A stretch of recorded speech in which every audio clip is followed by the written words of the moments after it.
I created G plans out of nutrition frustration.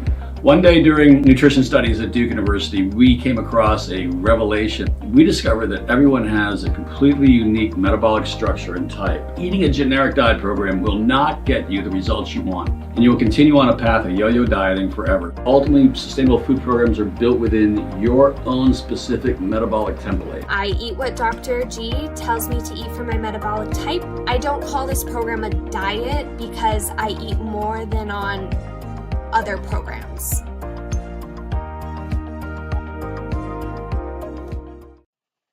Hello, welcome to another nutrition masterclass. So glad to see you here today. We have a great topic we're going to dive into today, talking about intermittent fasting and simply why intermittent fasting as a whole might not be the most sustainable approach to weight loss for everyone. So gonna talk a little bit deeper on the whys of that.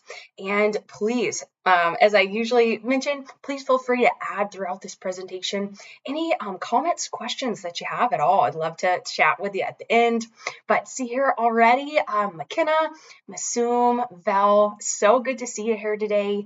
And Radamiz as well, great to see you. Glad you are here. So jumping in here, do want to mention another thing as well. So if you are a G Plans member, definitely check out your reminder email for this nutrition masterclass today. We have a really good promotion going for you. So great opportunities to get started working with a health coach through G Plans. So definitely check that out. Take advantage of that. Gonna jump right in and get started here in just a second. So again, as a reminder, please feel free, add any questions you do have in that chat box, and we'll kind of open up for some discussion and answering questions at the end here today. All right.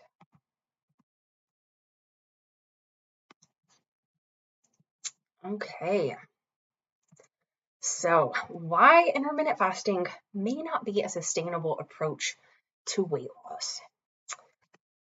All right, first things first, I do want to mention, you'll see here on the screen, this is my personal email. So if you do have some other questions, anything you'd like to ask me a little more personally, please don't hesitate. Feel free to send me an email right there. It's my name at g-plans.com.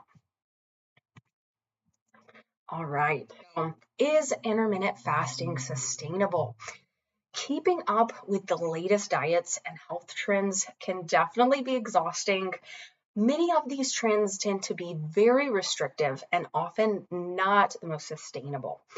Intermittent fasting is a style of eating which often promotes an idea of freedom with food choices and suggests that it's easier to fit into busy schedules.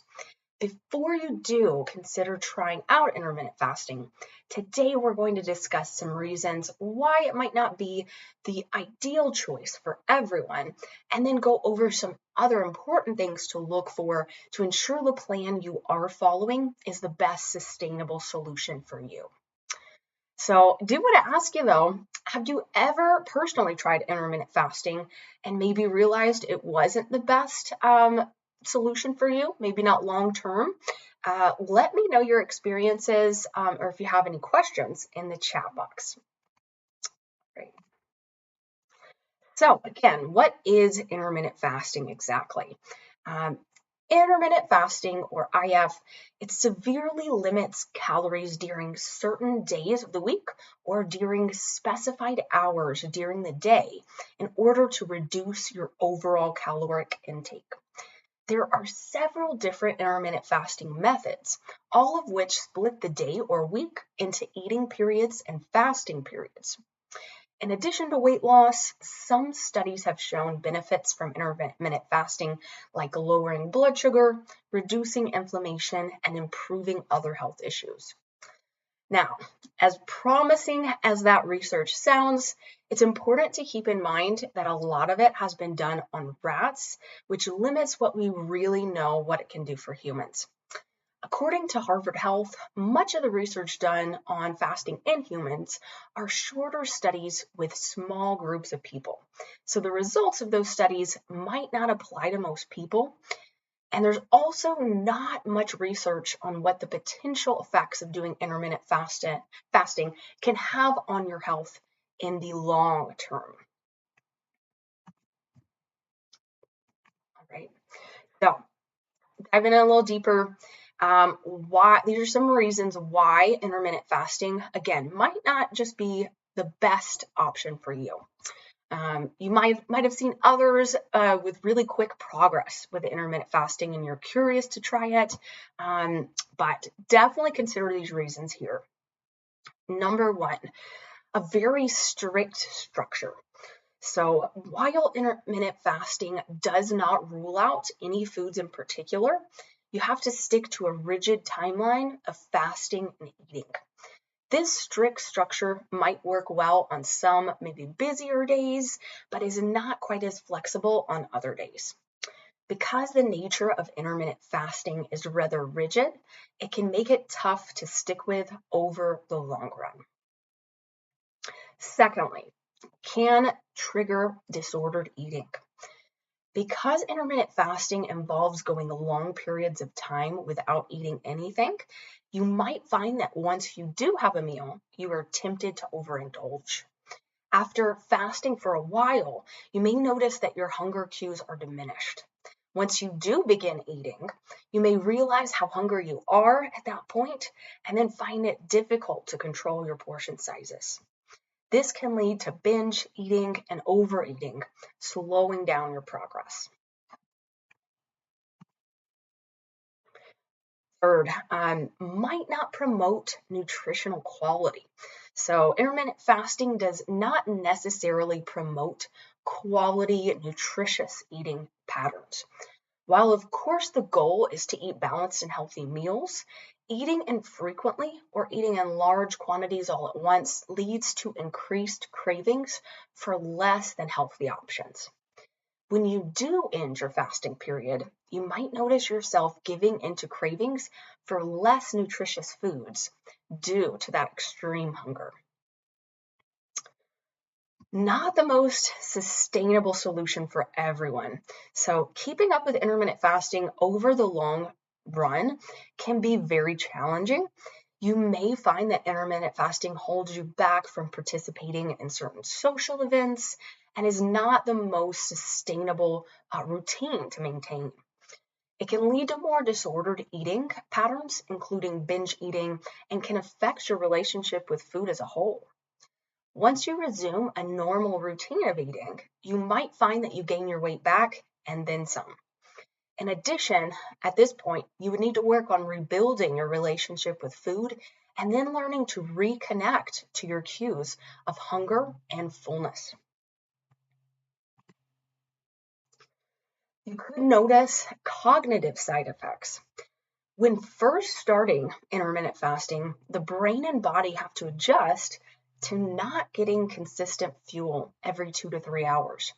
This can cause blood sugar swings, mood changes, and headaches. In the long term, intermittent fasting can lead to diminished alertness and awareness because the body doesn't consume enough calories during a fasting window to provide adequate energy. Fasting could also lead to dizziness, fatigue, and difficulty concentrating. And this is a very, very big one. Intermittent fasting can definitely disrupt women's hormones. So it affects us as women a bit differently than it does as men. When women go extended periods of time without food, this can lead to a disruption in our hormonal balance. Fasting has been shown to increase levels of cortisol and possibly decrease estrogen levels in women. A disruption in one hormone system in the body can then trigger other hormonal imbalances as well. This is why intermittent fasting may not be the best choice for women. So very, very important. We do want to achieve a great hormonal balance and follow a plan that's going to really support that. So something very important to consider with women when it comes to fasting as well. So lastly here, how to ensure your plan is sustainable. So as appealing as rapid initial weight loss may seem, it is so important to consider the price you might be paying with your health for this achievement. In addition, studies show that in general, the faster you do lose weight, the more likely you will be to regain that weight. The best solution is to follow a balanced plan that is not overly restrictive and that you can stay more consistent with long term. Ask yourself, this is the important question. Ask yourself, can I follow this plan long term? The problem with overly restrictive diets, or those that have a lot of rules to follow, is that it's very difficult to follow these types of plans over a long period of time. When a diet can then become more than just a diet and actually becomes a way of eating, it becomes a lifestyle, this is when things can really shift to a point where the progress is maintained. The best focus is to ensure you are eating a balanced diet and fueling your body appropriately for overall health and consistent weight loss that you can maintain. So this is the end of the presentation here today. Please feel free at this time, any last questions that you may have or comments from this presentation, go ahead and add those in the chat box. I'd love to open up a discussion with you here. All right. Okay. So, yeah, I see a few questions here. All right. Looks like Radamez said, I have been trying to do something like fasting, but it hasn't been working. Yes, definitely for some of the reasons I mentioned today.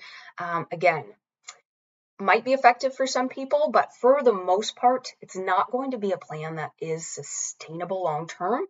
And for some people, it's just not going to be ideal. So definitely following a plan that's going to be more balanced and that you can stick with is definitely the key there. Margaret said, I did follow intermittent fasting, but found that I didn't eat well on the off days. Absolutely. So again, when you create a plan, we want a plan that's full of quality, nutritious foods for you. So intermittent fasting can sometimes promote, due to those periods of fasting, when you do start eating, you're so hungry, you might find yourself opting for more calorically dense foods that tend to be less nutritious. So that's definitely a big piece as well. Suzanne says, yes, IF is not sustainable for me as I feel my blood sugar levels are consistent with regular small meal consumption. Absolutely, you're so right there. For the most part, of course, definitely. Having those smaller meals spread throughout your day is really going to help support those blood sugar levels and keep them consistent. And again, very important for women as a whole, for us to be eating consistently also for our hormones. All right. Great. And then Val had some comments there. She's been fasting and it works well for her. That's awesome. Well, great.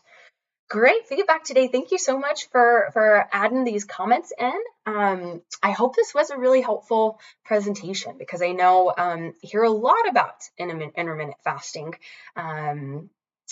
But yes, definitely something super important to consider if it's a good fit for you. And again, we want to ensure that you're following something that can fit into your lifestyle, become a lifestyle rather than just a diet. So we definitely work on doing that here at G Plans. We want to achieve great balance for you and ensure that you're getting quality nutrition. So hope you join G Plans. If you haven't already, again, feel free, if you're a member now, check that email. We're going to give you a little promotion to join, start working with a coach. And then next week, moving forward, like I discussed intermittent fasting today, we're going to do this a similar presentation on the keto diet. So diving a little bit into the keto diet as a whole and why, again, that might not be the most sustainable solution as well. So I hope you'll join me then, and I hope you have a wonderful rest of your Wednesday and a great rest of your week as well.